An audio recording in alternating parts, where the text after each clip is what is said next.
During the Cold War, when global politics converged with secrets and lies, the KGB emerged as a master of the art of covert operations. The enigmatic organization was renowned for its sophisticated and often ruthless recruitment strategies, turning ordinary individuals into key players in a high-stakes game of international intrigue. To understand the KGB's recruitment tactics is to unravel a complex narrative filled with shadowy figures, ideological fervor, coercive manipulation, and the pursuit of personal gain. In the heart of Washington, D.C., during the mid-1980s, a disheveled man with a worn-out appearance walked with a purpose that belied his outward despair. Aldrich Ames, a CIA officer, was grappling with significant financial troubles, his once promising career now overshadowed by mounting debts and an extravagant lifestyle that had spiraled out of control. To the KGB, Ames was not just another disgruntled officer. He was a prime target, ripe for recruitment. The KGB's practice of spotting was akin to a meticulous game of chess. The agency's operatives were trained to identify individuals who possessed vulnerabilities, be it financial troubles, personal grievances, or a sense of superiority that could be exploited. In Ames's case, his financial desperation and dissatisfaction with his career made him an ideal candidate, and the KGB understood that they could leverage this to turn a struggling individual into a valuable asset. One fateful day, it happened. Aldrich Ames walked into the Soviet embassy in Washington, D.C., offering to sell classified information. The KGB, recognizing the opportunity, wasted no time in establishing contact and making him an offer he couldn't refuse. The initial allure of financial gain was coupled with subtle appeals to Ames's ego and disdain for the CIA. Over nearly a decade, Ames became a conduit for secrets that flowed freely from the CIA to the Soviet Union. The KGB's patience and strategic nurturing ensured that Ames's betrayal would have lasting consequences, deeply compromising American intelligence efforts. For the crime of compromising more highly classified CIA assets than nearly any other officer in history, Aldrich Ames was given a life sentence without the possibility of parole at FCI Terre Haute in Indiana. But Ames was far from the only one to be exploited in this way over the years and decades. Take John Anthony Walker, a US Navy Chief Warrant Officer who began spying for the Soviets in 1967. Driven by his personal financial situation, Walker approached the Soviets, motivated by monetary rewards. Over nearly 2 decades, his espionage activities allowed the Soviets to decipher thousands of classified naval communications, significantly undermining US naval operations. His subsequent arrest in 1985 and imprisonment underscored the devastating effects of a single, well-placed recruit. Similarly, Robert Hanssen, a former FBI agent, exemplified the KGB's enduring effectiveness even after the Cold War. Hanssen's espionage career, beginning in 1979, continued for more than 2 decades until his arrest in 2001. His motivations included financial gain and a complex psychological profile marked by a need for power. However, while unadulterated greed and blackmail are the most common and effective recruitment methods, they are far from the only ones. So-called false flags were another coercive tactic regularly employed by Soviet operatives. A more sophisticated approach, this usually involved a senior intelligence officer impersonating an official of a United States ally country to get closer to diplomats or other government employees. Since believability and deniability are also essential components of such an approach, fake information is created and offered to lure targets into a false sense of comfort, so information can freely be exchanged. If contact is established and the information being sought is especially valuable, an entire apparatus can be built to ensure the success of the mission, not limited to fake bureaus and associates. One example of this includes journalist agents working for a reputable publication, or, at the very least, a foreign rag being supplied with disinformation and instructed on how to spin a story. The hope is that this initial piece of sensational material is enough to start a chain reaction of more publicity, as other media outlets pick up and run with the subject. Taking it a step further, this also entails fielding inquiries about the original article, making contacts, and subsequently using them as information-gathering sources, thus creating a scenario where Western journalists are exploited without their knowledge by foreign forces. Recent cases such as the documentary Ukraine: Masks of Revolution by the French journalist Paul Moreira prove that the Soviet false flag tradition is still alive and well. In this particular instance, the film was commissioned and shown recently by the well-known French TV channel Canal+.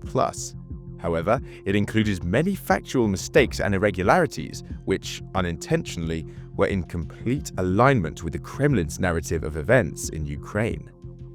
Exploiting shared ideological beliefs was yet another blunt tool in the KGB's recruitment arsenal. Across the Atlantic, in the hallowed halls of the University of Cambridge during the 1930s, a group of young men with idealistic fervor and disillusioned spirits embarked on a journey that would alter the course of history. This was the Cambridge Five: Kim Philby, Donald Maclean, Guy Burgess, Anthony Blunt, and John Cairncross, who, through their shared beliefs, became instrumental in the KGB's espionage network. The Cambridge Five were more than just spies, they were true believers in the communist cause. Anthony Blunt, in particular, was fanatical. A teacher at Cambridge University, he would recruit Maclean, Burgess, Philby, and Cairncross, who were all students at the university. Their recruitment was not merely a matter of exploiting personal vulnerabilities, but rather aligning with their deeply held ideological convictions. As part of the KGB's recruitment strategy involves identifying individuals who are already sympathetic to Soviet ideals. By tapping into their disillusionment with capitalism and their fervent belief in communism, the KGB transformed them into valuable assets. After finishing their studies, Burgess and Philby became journalists and joined the British Secret Intelligence Service, which subsequently became MI6. Donald Maclean and John Cairncross both found work in the British Ministry of Foreign Affairs, with Cairncross going on to become the private secretary of Lord Hankey, the Chancellor of the Duchy of Lancaster. Kim Philby, in particular, rose to a senior position within MI6, and only a few years later was appointed to head up its anti-Soviet section. Thus, ironically, the man charged with running operations against the Soviets was actually a KGB agent, using his role to betray countless operations and agents. With their insider access to British intelligence, the Cambridge Five provided the Soviets with a treasure trove of information, including the details of nuclear arms stationed with NATO and Britain's intentions to develop an atomic weapon program that significantly compromised both British and American security. However, the full extent of the damage caused by the Cambridge Five was not realized until years later, when each member was eventually routed out. Burgess and Maclean both defected to the Soviet Union in 1951, where they spent the rest of their lives, after being tipped off by Kim Philby that they were under suspicion of being spies. Philby himself came under suspicion, albeit much later, and was forced to resign in 1963. Soon afterward, he followed the same path of Burgess and Maclean before him and defected to the Soviet Union. As for the forgotten fifth man of the Cambridge Five, John Cairncross, he was much tougher to pin down. Although interrogated on at least 2 separate occasions following the defection of his Foreign Ministry colleague Maclean, the Scot with a heavy accent was never prosecuted and remained unknown outside of intelligence circles until December 1979. This is when Cairncross was approached by journalist Barry Penrose and confessed to being a spy, leading to a public outcry. The Cambridge Five's espionage activities put on full display the KGB's ability to cultivate and manage a deeply embedded network over decades, a true testament to their recruitment and handling skills. It showed off the KGB's ability to recruit individuals based on shared ideological beliefs, allowing them to secure a network of deeply embedded spies whose loyalty was rooted in a common cause. Not all recruits were motivated by ideology or financial gain. Some were driven into espionage through fear and manipulation. The KGB's use of honey traps, agents who ensnared targets through romantic or sexual liaisons, was a sophisticated method of gaining leverage.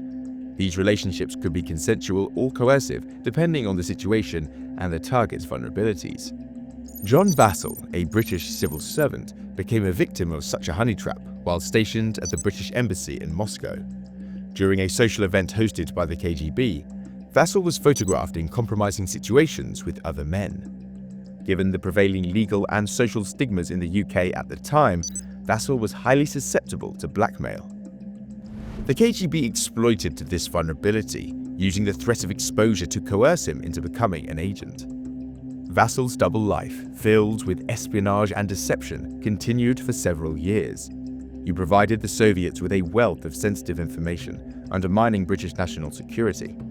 This included passing along no less than 700 classified documents containing information on everything from British radar, torpedoes, and anti-submarine equipment.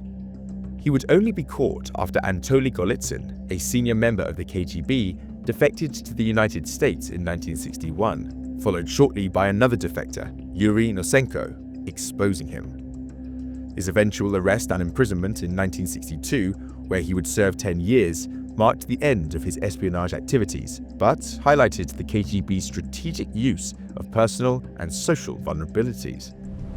The honey trap method was a powerful tool in the KGB's recruitment strategy, demonstrating their ability to manipulate individuals through personal entanglements.